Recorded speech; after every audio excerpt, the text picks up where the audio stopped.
2014లో నాకు బాగా గుర్తుంది. చంద్రబాబు నాయుడు గారు విపరీతమైన మోసపూరిత హామీలు ఇస్తూ ఉన్నారు. ఆయన ఇస్తూ ఉన్నాడు, మనం కూడా ఇవ్వకపోతే ఎలా, మన సంగతిని మనం చూసుకుందాం, ఫస్ట్ అయితే హామీలు ఇచ్చేద్దాం అని కూడా నా శ్రేయోభిలాషులే, నా మంచి కోసమే కూడా సలహాలు కూడా ఇచ్చారు. కానీ ఆ రోజు నేను చేయలే.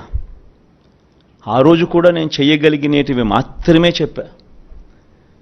చంద్రబాబు నాయుడుతో నేను పోటీ పడలేకపోయా.